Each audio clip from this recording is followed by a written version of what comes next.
With that, let's go ahead and begin today's event, once again sponsored by HSA Bank and hosted by EBN and EBA.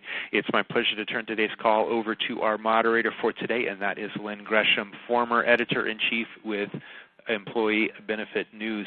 Lynn, with that, I'll turn it over to you. Thanks very much, Aaron. Good day, everyone. We're pleased to have you with us for this web seminar, Breaking the Up and Down Cycle of Employee Engagement. Open enrollment season is here, and the need to make important decisions has employees highly engaged in your benefits offering. But after the big decisions are made, we all too often see a significant drop in engagement and attention. Today's program is going to explore how you can increase employee engagement and maximize your health savings account program all year round. Our speaker is Kevin Robertson, Senior Vice President and Chief Revenue Officer at HSA Bank, where he is responsible for leading the growth strategy and organization. Kevin has worked for HSA Bank for 5 years and has more than 20 years of experience in banking, insurance, and financial services. His background covers a variety of sales, business development, and operational roles and spans a diverse spectrum of employee benefits, insurance, and retirement products and services. In addition to his tenure as a banking executive, Kevin was a self-employed business owner for 12 years, managing a large insurance operation with more than 25 separate agency locations. He also was a financial industry regulatory authority registered representative and principal for 8 years. Kevin is a well-known figure in the consumer-directed healthcare industry, especially for his legislative and regulatory efforts as Compliance Committee Chairman of the American Bankers Association's HSA Council. Welcome, Kevin, and thank you for being with us. I'll now turn the program over to you. Thanks very much, Lynn. It's always great to present to the EBA, EBN crowd. I think it's a great forum, great mixture of audience, and happy to talk about what I hope is a timely topic for this time of the year. So as we get into the presentation, I think it's important to start by setting the stage, really talking about what does employee engagement really mean. You know, that term gets thrown around a lot. And while for today we're going to be talking about benefits engagement, open enrollment, this concept really applies to anything with regard to employee engagement. But again, in the context of what we're talking about today, I believe there's really two parts to it. The first part is really interacting with the decision process, and in other words, people have to care enough to actually participate in their open enrollments and their benefit engagement. This may materialize in, for instance, actually using decision support tools, or using calculators, or going through steps of understanding their plans and understanding their benefits and actually thinking about the future healthcare needs. But the second piece of this is that engagement really means taking that initial interest or that initial look and actually activating it and turning that participation into actual choice. And if you're thinking of it not just, oh, I need to pick my benefits, but proactively choosing the benefits, perhaps selecting a different plan and increasing contributions, those are examples of measurable output from actually being engaged in this process. Now, what's another important component here is realizing that this is a cycle, right? So this cycle repeats, and it goes over and over again, not just every year because, oh, hey, it's time to pick my benefits again for this year, but actually this engagement activation cycle repeats on all decisions. Now, I do want to spend another minute or two just kind of setting the table for why this actually makes a difference, because I think it's really key that employers understand that employee satisfaction engagements with their benefits is one of the strongest elements to their overall satisfaction engagement with their employer. So why is this important? Well, let's take just a few minutes and actually look a little bit deeper at it. First of all, employers benefit from engaged employees. Some of the data we're about to share is actually from a recent Gallup report that shows that definitely engaged employees drive revenue. When the day is done, they are more productive, They generate higher sales and ultimately lead to higher profitability across the spectrum. So the bottom line is if you can get your employees engaged, your bottom line will improve. In addition to the revenue and the bottom line profitability impacts of it, employers that have highly engaged employees report that their employees stick around to a much higher degree. Now, obviously, different companies have different turnover rates depending on the type of business that they're in, so on and so forth. But if you were to look at even lower turnover companies and higher turnover companies, both report significant improvements. The higher their employees are engaged, the lower the turnover is going to be. They also report significantly lower absenteeism as well, too. Now, of course, you have to look at the flip side of this, and actually actively disengaged employees are almost twice as likely to seek new jobs as those employees that are engaged. So hopefully I'm trying to say why this should matter to the employer. Now, equally it matters to the employees because disengagement can leave them exposed, especially long-term, for covering health care costs in retirement. We found that a majority of consumers significantly underestimate their retirement health care needs, the actual dollars that they're going to need to pay for covering their health care costs in retirement. This could also come from the cost of Medicare and other types of services. It could also include the expenses of prescriptions. It's an all-in concept. But for example, when we asked, the majority of people said that they thought they would need less than $100,000 for their retirement for all their health care needs expenses. However, reality is that it's something far more significant. Now this number, $360,000, this comes from HealthView Services. I have actually seen similar numbers from a number of different sources, and quite honestly, I've seen them range from as low as about $290,000 up to more than $400,000. So we're picking one that kind of splits the difference here. But regardless, this number represents the amount of money estimated that a couple age 65 entering into retirement today is going to need in their retirement to cover their actual health care costs. And this number is very significant and much higher than what consumers had reported that they thought they were going to need. And again, regardless of whether the number is really 290,000 or 420,000, the reality is this is a really big number, and people are woefully unprepared for this, especially considering that we have found that 40% of consumers never save money for their future health care expenses. So not only do they have a huge gap, but they are not doing much about it, or a significant portion of them are not doing much about it to save and address this in the future. So hopefully, I'm going to turn into the meat of the presentation from this point forward, but I just wanted to make sure to set the stage for what is engagement and why should it matter to the employer and the employee. It has real impacts, and the need is very, very real. Now, we've reached a point in our presentation when we're actually going to ask our first poll. So I'm going to turn the presentation over to Lynn to moderate us through that. Thank you, Kevin. The question we have for you is, what percentage of your employees actively engage with their HR benefits? Is it less than 20%, 20% to 40%?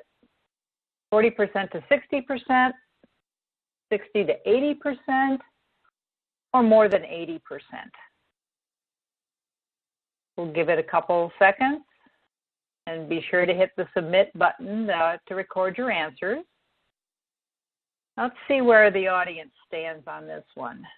Oh, it's rather mixed. The greatest number, 34% of you said 40 to 60%. Followed by 20 to 40%, that was 29% of you, and another 21% say less than 20%. So with those answers, Kevin, I'll turn it back to you. Thanks, Lynn. I don't think I find any of this surprising because there's many different people have different experiences with regard to engagement. I think another key message, though, I want to make sure the audience remembers is that regardless of where you think your employees are actively engaged, there's a reality that sometimes is sobering for us to remember. And it's a statistic that I actually saw not too long ago that I wanted to share with the group. That from a recent survey that said 45% of workers said that they would rather clean their bathroom than to figure out their HR benefits. I don't know if we've just cornered the market of people that enjoy cleaning their bathroom. I know I personally do not, but it just is a way of kind of thinking about where people prioritize their HR decisioning process. And quite honestly, hopefully I've sold you on how important it is to focus on this. So let's turn our attention to what we can actually do about it. If you think about employees that, and regardless whether you think you're high or low or wherever you are in between, the reality is that most employees are likely not engaged because of one of three reasons. Number one, they're confused. In other words, this is not, benefits are not in the daily vernacular for people outside the HR and benefits world. They have their own lives and their own work to be focused on, their own family experiences, and to tell you the truth, they're often confused just because there's even simple terms like deductible and out-of-pocket maximum and networks and contributions and enrollments and decision support. It can be overwhelming. Quite honestly, the people are most likely they're overwhelmed because they don't even want to think about their health and economics. They don't want to think about, what happens if something really bad happens, or if I get sick, or I'm hurt, or, I have a huge need for these in retirement. I better start saving. I haven't done any of those types of things. So they're probably feeling overwhelmed. And we don't do a very good service to ourselves in the industry around benefits because more than likely they're time crunched.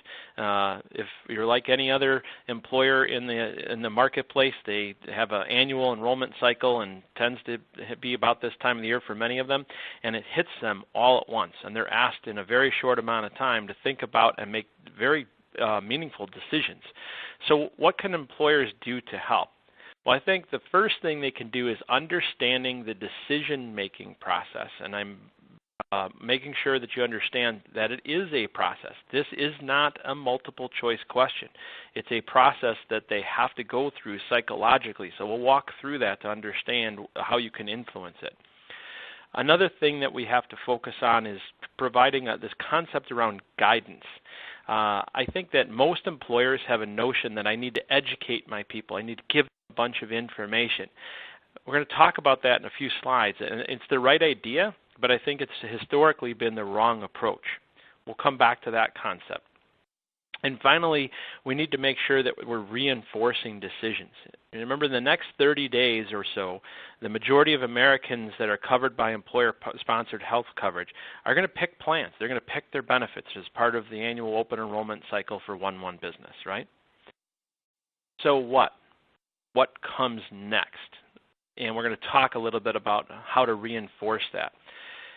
I want to just take a minute and think about the employee engagement cycle, the conventional wisdom regarding how people were to actually become engaged. And I'm going to pick a topic around their confidence in health and wealth. Again, this could be any type of engagement. This could be any type of understanding. But ultimately, most people will probably think about their engagement is going to steadily increase over time, kind of on a linear basis. In other words, the more I talk about something over time, it will slowly chip away and build on a linear. Others think that it maybe takes time to build it up until you reach a tipping point, and then all of a sudden it clicks. And I like to call this the epiphany scale. In other words, they talk to their people, build up that confidence, and all of a sudden, boom, they start doing something, and they've reached that epiphany. Well, the reality is probably something much different. And I would probably say that it starts as you head into an open enrollment. With open enrollment time, people are they're forced to think about their benefits, to think about their long-term choices, what they're going to be doing about that, and they make a selection. Coincides with that open enrollment period, but guess what ends up happening afterwards? It drops because, again, out of sight, out of mind. And then next year or the next cycle, bounces up again, and then it repeats over and over and over. And you get kind of this kind of up and down teeter-totter over time. Now, we feel that the most ideal cycle is one that carries on from the previous work that you had and builds on it, but you have to do some very specific things to actually make this happen. Otherwise, you're going to be left with nothing but the kind of teeter-totter that we were just talking about. Now, how do you create that ideal engagement cycle? The first thing you have to understand is the psychology behind decisioning. In other words, the psychology of what happens when somebody goes through a decision process. Now, all and any decisions are based on insight and logic, and that's where the guidance comes in, because guidance helps us make a selection. It helps us choose. And again, it could be any topic, any decision in life. I'm just using it broadly. But for today, we're going to talk about open enrollment and health benefits. But the reality is, the better guidance I get, the faster I'm going to make a decision. Not the more guidance I get, it's the better guidance I get, the faster it's going to help me make that decision. But then once I make that decision, something else happens. Call it buyer's remorse. I like to call it, decider's worry. Especially, and I'll use an example, somebody that was going to be picking a health plan of one type versus another. They probably look at their options, they look at the premiums, they look at the deductibles. Maybe it's a high deductible health plan they're looking at it, maybe they're worried about it. They ultimately pick and make a decision. As soon as that happens, they enter in January 1st. If they went into the high deductible health plan, they're worried for the other shoe to drop. They're worried that, I'm going to have an accident on January 2nd and I'm going to have a whole bunch of money to pay on my deductible. How am I going to do that? Or maybe they picked the other plan that didn't have a high deductible health plan, but came with a much higher premium, for instance. Then they're worried about, did I make the right decision? Because guess what? I'm going to be paying all this extra premium. The only way to overcome that remorse or that worry is by reinforcement. And this is something where the employer can really, really help. Because once you can reinforce that decision and make them feel confident, that's really where you can turn that confidence in their decisioning into something that builds on itself. So if I go back to the ideal cycle that we were talking about before, that guidance comes in during, for instance, I was talking about before the open enrollment, but that guidance helps get to the point where the person actually decides. Now, this is probably where a lot of employers stop just because of resources or time or other priorities.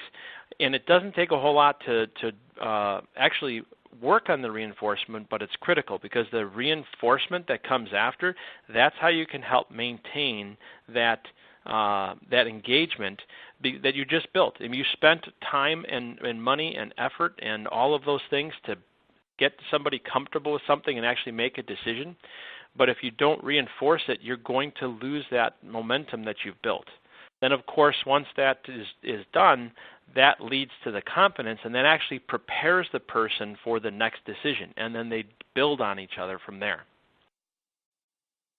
So I talked before about this concept of guidance versus education, and I want to make sure that we understand, because I think education, when you stop and think about it, that doesn't sound so bad. However, if you stop and think about back to the days that we were all in school, there's certain elements of education that have a negative connotation to each other, to those, because you have this conjures up images of a teacher that might be sitting in a big lecture hall lecturing you and telling you what to do, or just reading information. But if you think about the best teachers that you had in life, the best teachers in life probably didn't feel like you were getting taught something or educated. You probably were they were giving you insights or personalized assistance or things that were or at least felt tailored to you. So I think when we think about these concepts and how we're going to deploy communication education resources, I think one of the things we have to do is talk differently about it. We have to stop telling people that we're going to give them education, we're going to give them a whole bunch of things, and instead we're going to give them guidance. The best analogy I've ever seen or heard about this is, think of it this: many people on the phone probably have either purchased a home or own a home, or purchase a home in their life. When somebody were to enter that kind of decision, they probably went to people and asked for assistance, asked for insights. They probably went to their parents, for example, and asked. The parents didn't make the decision for them, but they probably gave insights, maybe lessons learned, maybe things that, little tips that, hey, if you're looking for a house, think about this, think about that. That's where that personalized assistance comes in. Same thing if you're thinking about, again, you don't want to lecture to them. I know it's efficient to do open enrollment meetings where you're just blasting everything all at once in a big lecture hall or something like that. But I think trying to back to how can I provide them insights? In other words, I don't want to just show up with 50 slides of information about benefits, but what are the 3 or 4 or 5 nuggets of information and insights that I can provide that are really going to make a difference for people? And finally, if you're thinking about, instead of giving people materials and using that word and all the flyers and presentation, is really trying to use as many interactive tools as you possibly can, because that's how you can make things personalized. So I'll move off this topic, but I wanted to make sure that you understood what I was talking about. It's a subtle difference, but I think it's a very meaningful difference between this concept of guidance and education. And the more we can align it to guiding people and helping them through a process, the better it's going to come across, because I don't think anybody wants to go back to school in a big lecture hall and have somebody talking to them and lecturing to them. All right, so now let's talk about how to take action on this and to continue building engagement in the process. Now, the context I'm going to use today is around an HSA, but again, this is universally applicable, so it really doesn't make a difference which benefit we're talking about or really any decisioning. Obviously, we're an HSA bank, we're in the HSA business. I'm going to talk about another context there, but conceptually, if you just follow along, I think you'll find a lot of information that would apply regardless of the situation. So I get asked, probably the most common question we get asked are, what do you do to drive the most engaged HSA population? In other words, I have an employer, I have a high deductible health plan, I have HSAs, I want my people to think and act for the long run, I want them to act differently. I mean, it's the whole concept behind consumer-directed healthcare and behavior modification.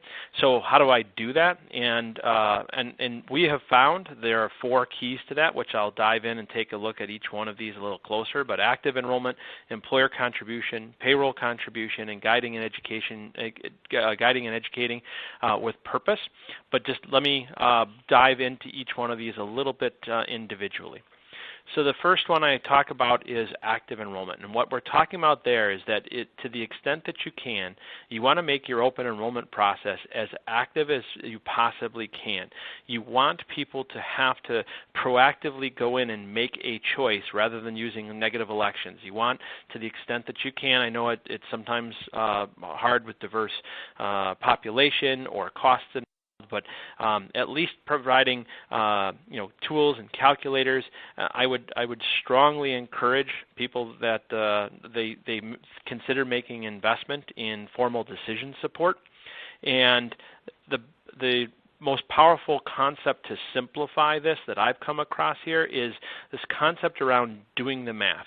Active enrollment, to some extent, not only is it thinking about, well, what's going to fit into my life and my lifestyle, and what are my needs going to be, but a lot of it comes down to a simple math exercise for a lot of folks, and it can be confusing, and this is somewhere where they need help. And yes, you can absolutely overcome some of this with interactive online calculators and materials to help them walk through the decision process, but I do want to spend a minute pitching a case for decision support of some kind. There's many different vendors out there, a lot of different solutions, and quite honestly, I would love all employers to be able to facilitate some level of decision support for all of their employees. So I wanted to share a case study that we had done earlier this year to show the impacts and results of decision support. Earlier this year, we partnered with a decision support company for a joint customer of ours, and it happens to be a school district. They had about 1,900 employees, so a kind of a mid-size school district. And what was really interesting about this is they had a stable plan that had been in place for quite some time, and we had about 430 of the employees of the district that actually went through the active decision support. This involved telephonic interviews with a live human being to walk them through and help them kind of do the math, that concept. And then there was obviously a significant portion of the audience that did not actually undergo the decision support. So I would say that it represents a very good control group. Well, what we found was the employees that actually went through the decision support, they changed plans. They selected consumer-driven health plans almost 2.5 times as frequently as those who didn't go through it, saving them on an average of about $2,300 per year for the employee.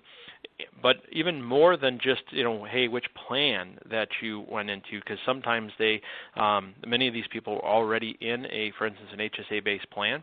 What we found is that people, on average, increased their actual contributions about 67% to those that had not done that, because again, they were thinking and acting for the long run, understanding their long-term needs, and then actually taking action on those things.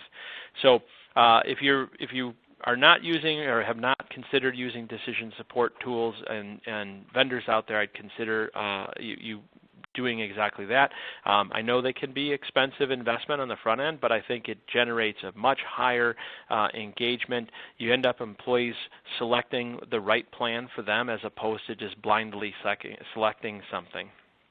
Now, remember, after that selection is made, that we'll come back to this concept in a few slides, that after that decision is made, we need to reinforce that. So yes, the active enrollment is one of that first steps during the guidance period, but after that decision is made, we need to reinforce that to maintain that engagement that you just did, and obviously that leads to that employee confidence that we were talking about. So we'll come back to this in a couple slides, but I just want to remind you on this. The second key to engaging HSA populations was making an employer contributions. Now most employers do, about 81% report that they do. Some do front load, some do pay period. This shows current this is from Kaiser Health and shows the most current average contributions for individual and family plans, just to share this information. But there is something psychologically that happens to employees' mindset that when they see their employer making a contribution, it just really helps them get over maybe any of the stigma or worry that they had before about selecting plans, and it makes them feel much more engaged that the employer has a skin in the game as well.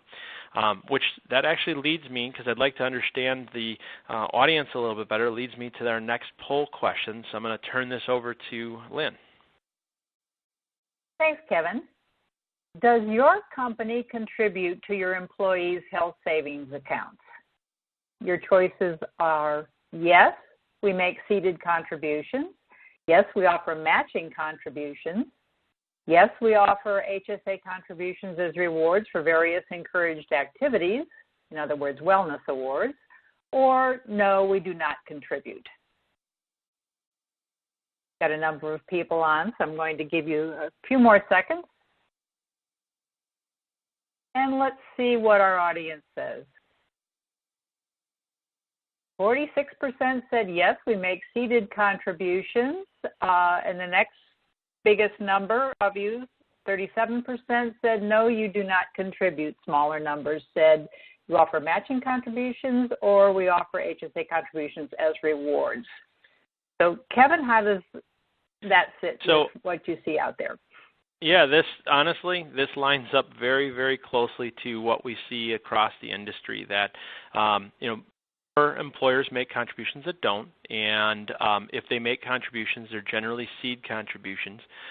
Matching contributions has not been used as much, which is actually one of the key concepts I'm going to talk about in a minute is maybe why you should consider doing that, and I've actually got a kind of a mock scenario to make you think about those things.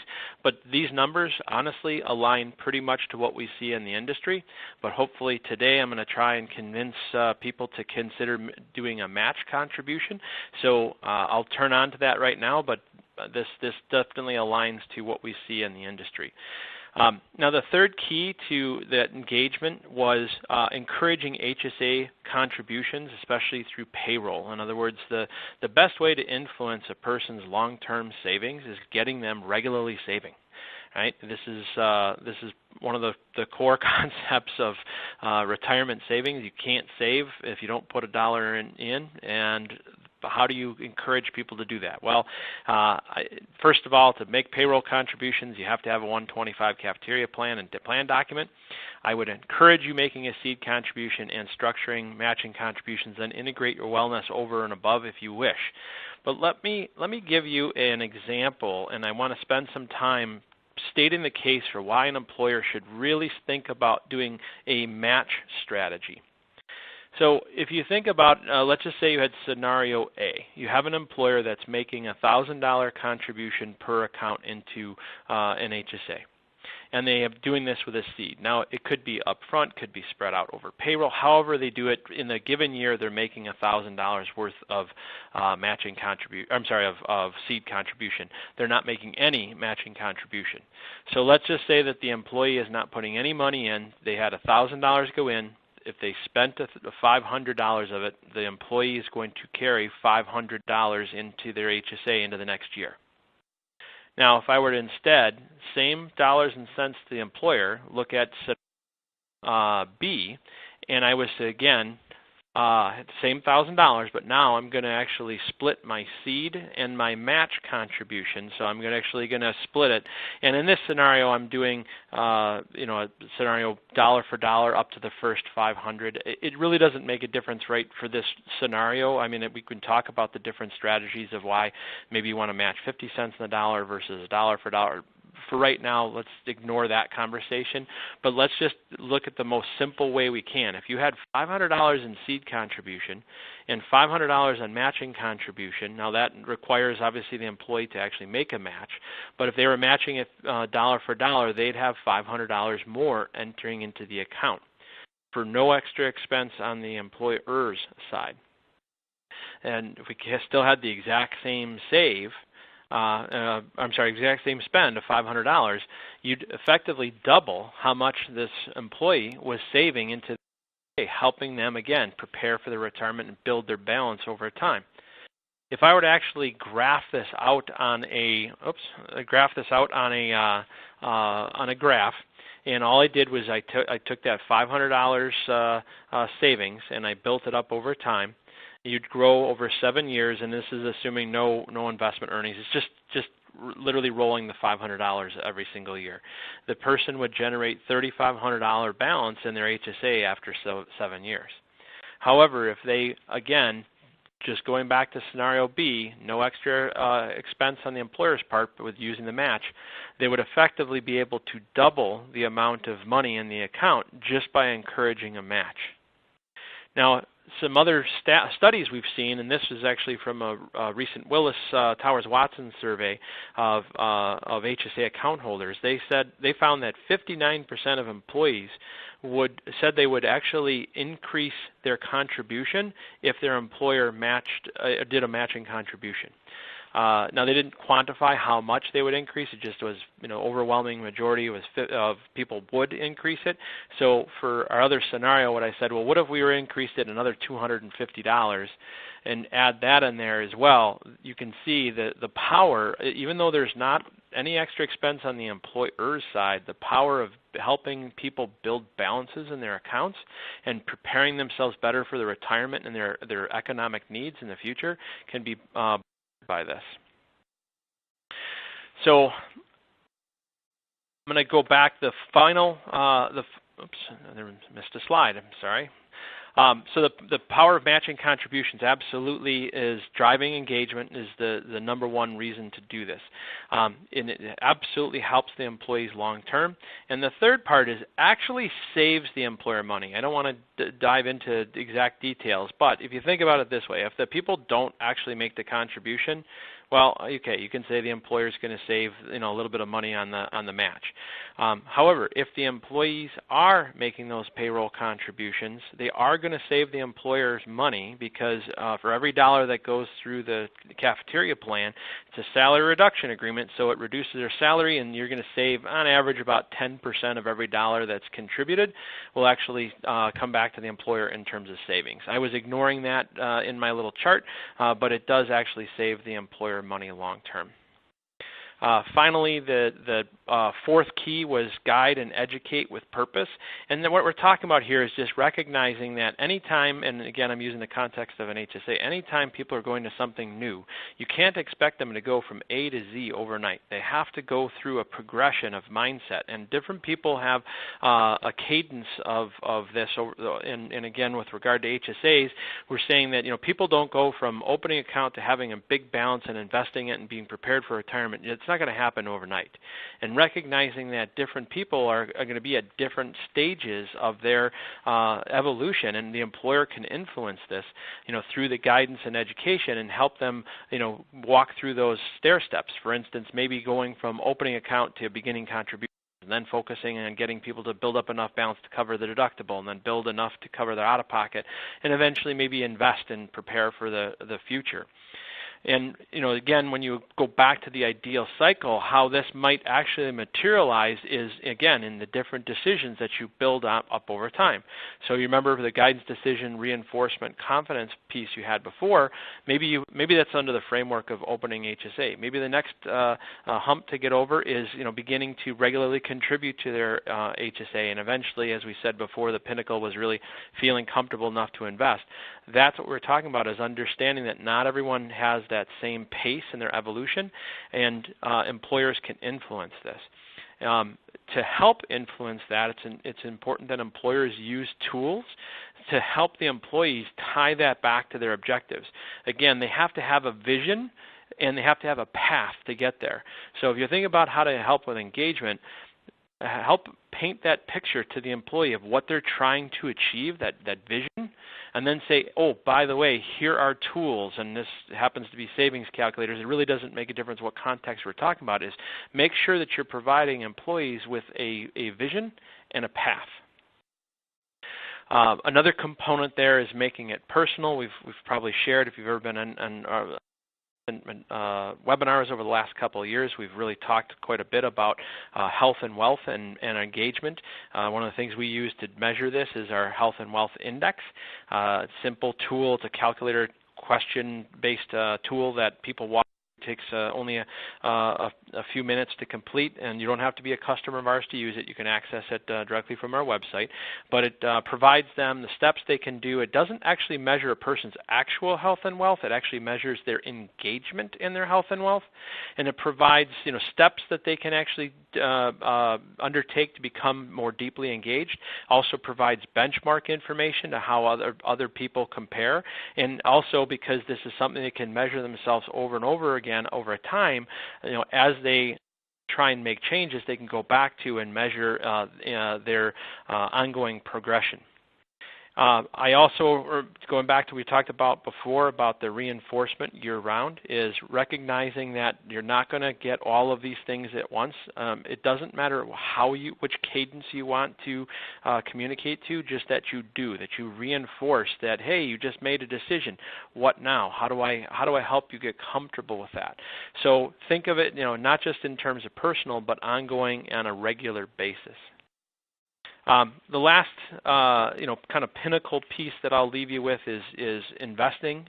When you're talking about kind of reaching that long-term retirement aspect goal of HSAs in this case, you want to make sure that you definitely include this in your materials. Again, get them to think and act in the long run, making it personal, giving them calculators, all the things that we were just talking about in terms of investing. because it does make a difference. Every year we look at data from the industry to look at what different account balances are, and we have multiple types of accounts. For instance, first would just be a funded deposit account only. The industry average balance in that is about $1,680. But if you look at the deposit, meaning the base account balance for those people that invest, it's essentially a little bit more than double at almost $3,600. And then if you actually look at their investment and deposit balance, it's almost $15,000. So there's quite a disparity. And again, getting people to that mindset that I'm going to build up a balance and invest is really important. And back to this ideal engagement cycle, understanding that when people walk through any decision, right, that the employer can absolutely and needs to provide guidance, not education, guidance and that insights to help make that decision. Once the decision's made, you have to think about, well, how am I going to reinforce that? So, for instance, if you're an employer that's moving to, let's say you're moving to a high deductible health plan for the very first time, you are going to have a whole bunch of employees that are going to have that apprehension, that worry that, hey, you know what, this plan economically, it seems to make sense. So I'm going to go with that one. But they're waiting for the shoe to drop, come January 2nd. So reinforce that. Make sure that you're thinking about if you're, and again, it could be any type of decision. So it could be smoking cessation, right? So it's a great decision for somebody to go into a smoking cessation program, but you need to reinforce that, and that's a key principle there. Ultimately, it doesn't matter what the decision is, doesn't matter what context it is, reinforcement, without reinforcement, you're not likely to get your population to that concept of confidence. So that's really, if you don't take anything else from me today, hopefully you take that away, and the question you should be asking yourself is, what am I doing as an employer or an advisor to my employers that I'm helping serve? What efforts are we undertaking to reinforce decisions to make sure that we build confidence in those as we head into and ultimately out of open enrollment season?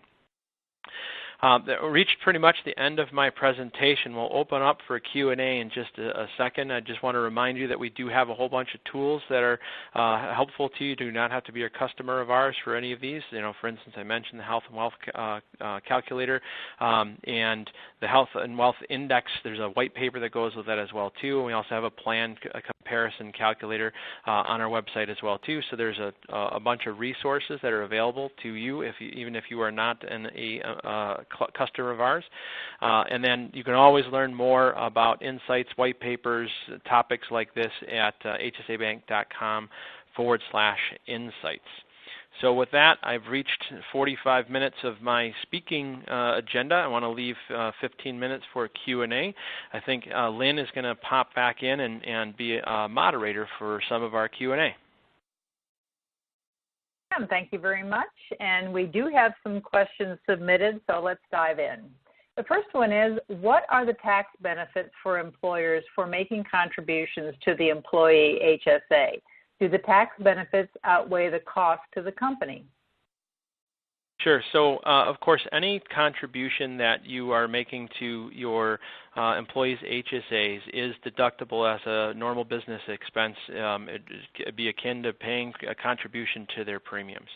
And obviously, depending on, I can't answer the question of whether or not it will, the benefits will outweigh the actual cost to you. It depends on, it's a loaded question because it depends on how much you're making of a contribution and other aspects. But what I can tell you is this, that if you are looking, HSAs are change vehicles, right? They are designed, the whole concept of consumer-directed healthcare is a behavior modification tool, and the behavior modification is economic, right? You're essentially providing a incentive for people to think and act differently with the consumption of their healthcare, and you're giving them economic benefits, potentially in the form of employer contributions, but for sure tax breaks on their tax bill at the end of the year if they're making contributions.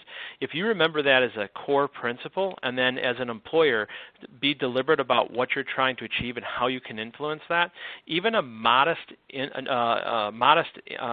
contribution into the employee's account pays huge dividends in the mindset, the psychological mindset that goes on inside of those people's decisions.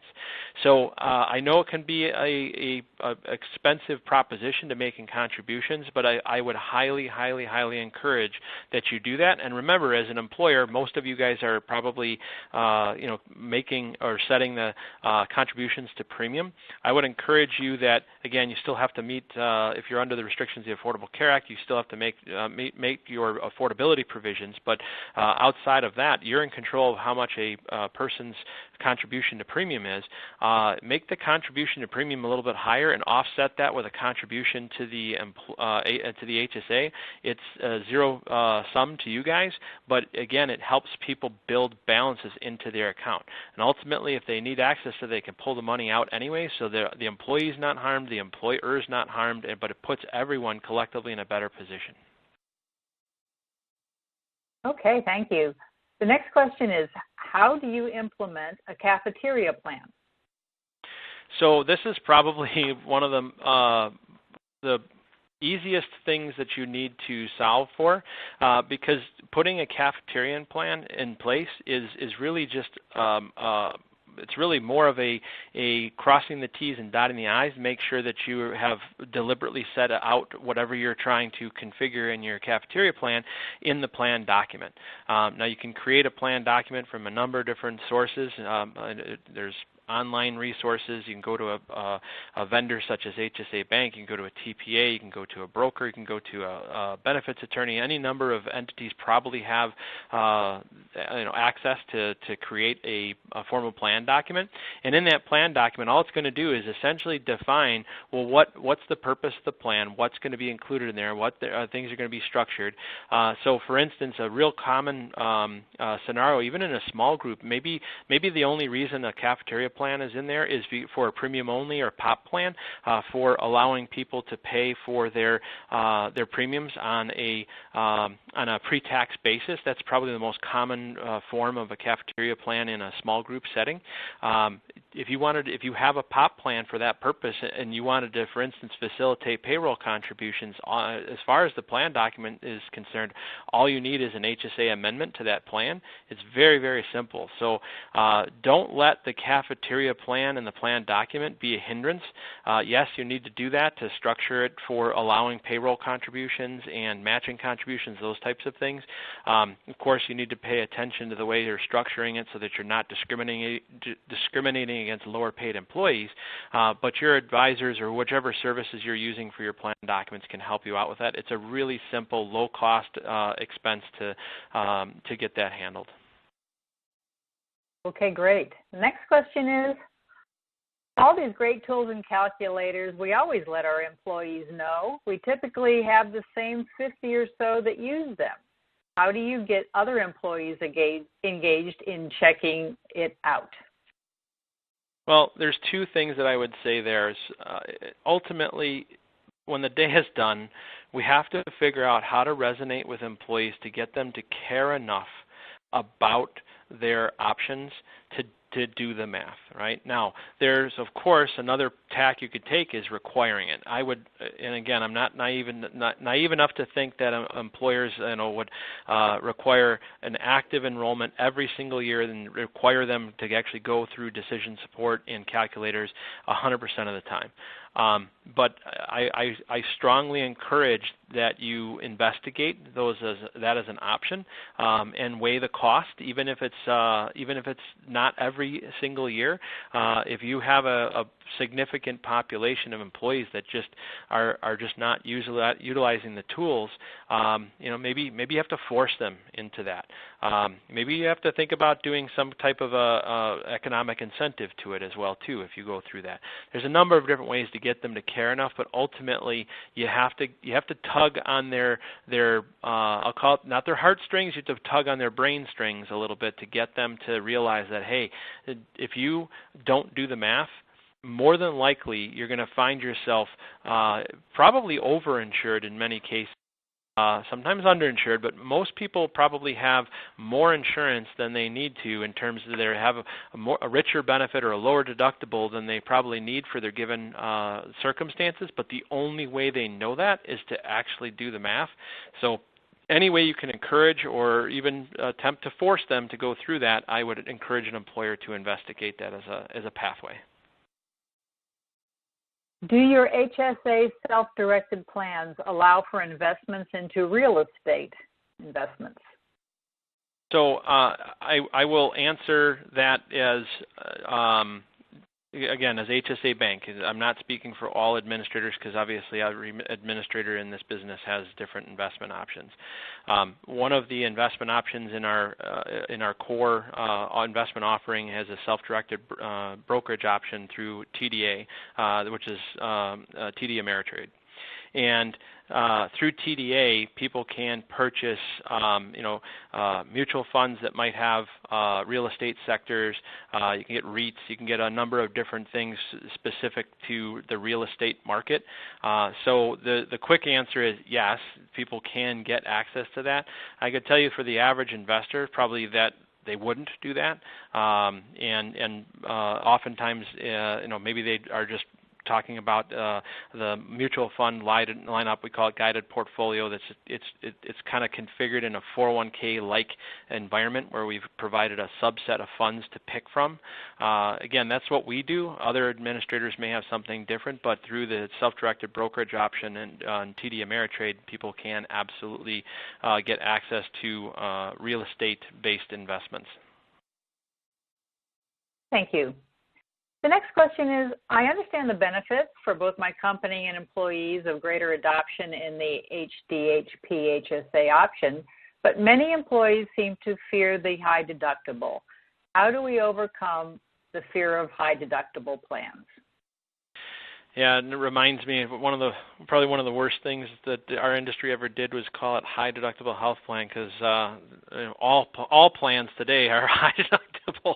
In fact, a number of years ago, the average deductible for a traditional plan, according to Kaiser Family Foundation studies, the average deductible has long ago surpassed the minimum statutory deductible to be considered a high deductible health plan under the IRS guidelines. So yeah, we could probably start by not calling it a high deductible health plan. It's easier said than done because Internal Revenue Code Section 223, which is the actual Internal Revenue Code section that governs HSAs, it was written into the language as high deductible health plan, so it takes a legislative change to make that change. But aside from that, I think the best thing employers can do is try and make it as personal as you possibly can. Undoubtedly, and I've been I've been in an HSA-based plan for approaching 15 years, and I hit not only my deductible every single year, I hit my maximum out-of-pocket every single year. I have a special needs child. I know from the start of the year, I'm going to have 16 office visits and 36 prescriptions, and that alone is going to get me to beyond my deductible. So when I do the math and I walk through that, and again, there's another reason to consider decision support. The more I can do to get people to do the math and realize that the decision they're making is not for the next 12 months, it's for potentially much longer than that. Unfortunately, most Americans view their health care as very reactive and episodic. In other words, they're sick, they have to go to the doctor, or it's time to open enrollment, I have to pick my plan for the next year. They aren't thinking and acting for the long run. They're thinking and acting for the next 12 months, and they're thinking and acting primarily based on I don't feel sick, so I'm not going to spend a whole lot of time on this. And as I shared before, that stat that 45% of people said they'd rather clean their bathroom than to focus on picking their benefits. So the more you can do to make this personal and understand the demographics of what's your average employee, what's their mindset, what are the decisions and things that they're facing at home, and not just today, but what they're going to face over their lifetime, and weave that into your communication, your messaging, and to get people to think and act for the long run. And let's stop thinking about open enrollment as an annual event and start thinking about benefit selection and optimization as a lifelong engagement. I think I have time for one more, Kevin. A common concern from employees is that they don't to have enough money set aside for HSA savings right now. Do you have any recommendations around contribution amounts and schedules for those who feel they can't spare a dime of their paycheck? Yeah, so, even number one, even if a person was going to be using their HSA as a pass-through, they should at least, at minimum, be putting the expenses that they would have associated with their ongoing health expenses every year. Even if you're using it as a pass-through, put that into the account, even if you're only going to immediately take it back out, because that way you're at least getting the tax savings on that. So you're stretching the health care dollar further for those people. That's point number one. And point number two is, I've probably never, and I've probably talked to hundreds, if not thousands, of people about this. If you help them understand why it makes a difference to them long term, saving something, even a couple of dollars per month, it builds on itself. Psychologically, people will see money going in, they see a savings balance built up, and this is another reason why an employer should make some kind of a contribution into the account. And psychologically, people seeing that in there, and they build it, and it becomes theirs, and they carry it from one year to another, and so on and so forth. Something happens psychologically where they feel good about that. They've reached a point where they say, hey, I'm carrying a balance. Maybe I can save more and more and more and more. And it builds on itself. So the most important aspect, Lynn, is getting them to start. Do something, even if it's a small scale. $1 saved is $1 saved. That's great advice. Thank you, Kevin. And that does conclude our program for today. If we didn't get to your question, HSA Bank will follow up with you offline. I'd like to thank everyone for joining us today. We hope you found the presentation valuable. I'd especially like to thank Kevin for sharing his time and expertise, and HSA Bank for sponsoring this web seminar. If you missed any part of the presentation, you'll be able to access a recording of it within 48 hours on the EBN and EBA websites, and we'll be sending you a link to the recording. Thanks again for being with us, and have a great rest of your day.